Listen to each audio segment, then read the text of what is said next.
dalam rangka Sumpah Pemuda sebenarnya, Fakultas Ilmu Sosial dan Politik FISIP UI coba mengambil inisiatif untuk membuat satu kegiatan menyadarkan kita semua, para muda, orang muda kita sebutnya ya, sebenarnya kita semua, mengenai pentingnya isu pangan, bicarakan dari sisi sosial politik.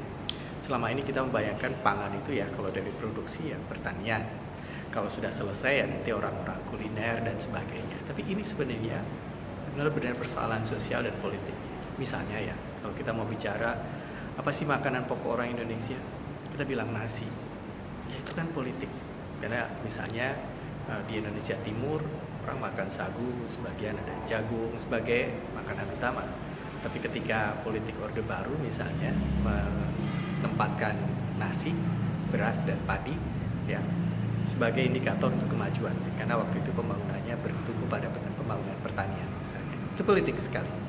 Lalu kemudian nasi diberi nilai sosial sebagai makanan yang sudah menunjukkan kemajuan ya, sehingga banyak sekali kasus kalau saya datang ke Indonesia Timur lalu saudara-saudara kita di sana menyuguhi dengan sagu dengan sopan santun yang seperti berlebihan, mereka menyatakan bahwa mohon maaf ya hanya ada sagu, kami belum punya nasi, hanya ada sagu.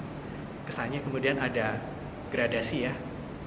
Jadi itu sosial, akseptansi sosial, penerimaan sosial nasi kemudian dianggap lebih tinggi ketimbang sagu. Itu value, nilai ya. Nah kita ingin sampaikan bahwa ada berbagai hal yang membuat kita mengalami dalam tanda kutip krisis pangan, karena kita bertumpu pada staple food atau makanan pokok yang satu, tunggal, nasi. Nah ini harus dilakukan upaya untuk diversifikasi, untuk mengenal kembali ragam makanan pokok kita.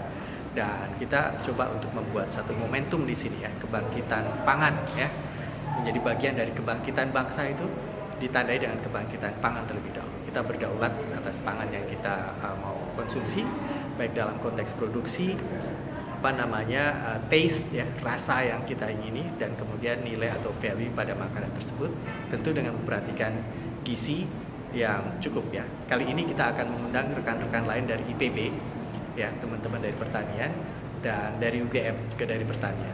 Dan secara khusus acara ini sebenarnya adalah kerjasama dengan Food Bank of Indonesia, satu inisiatif masyarakat madani, masyarakat sipil kita untuk mencoba mengefisienkan distribusi pangan. Ada banyak kelompok yang berkelebihan pangan dan ada yang berkekurangan. Jadi Food Bank of Indonesia itu mencoba untuk menjembatani gap kekurangan pangan ini.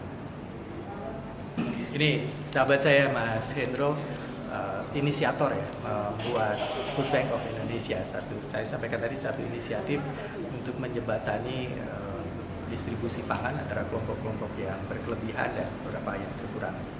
Mas Hendro, poin apa itu? Bank pangan yang memastikan semua orang, terutama dari kelompok sederhana di masyarakat kita, untuk dapat akses pada pangan. Sesederhana itu. Tapi akses pangan ternyata nggak cuma membagikan makanan, tapi juga harus empowerment supaya permanen.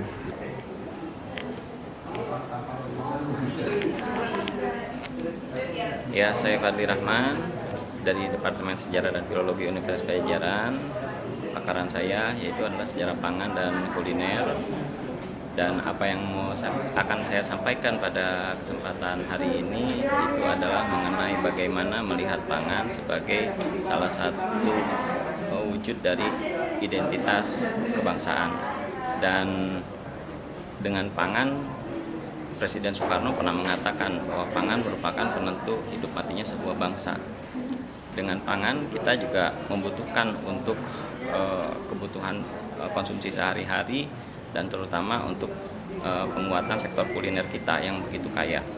Inilah mengapa urgensi dari ketahanan dan keamanan pangan lokal menjadi sangat penting untuk dibangkitkan kembali agar bisa mengangkat marwah kuliner nasional Indonesia yang begitu kaya. Artinya kebutuhan terhadap sektor pangan jangan dipinggirkan atau kembali kita membangkitkan kesadaran terhadap penguatan pangan lokal di berbagai wilayah Indonesia untuk lebih meningkatkan tingkat kesejahteraan hidup masyarakat Indonesia. Baik.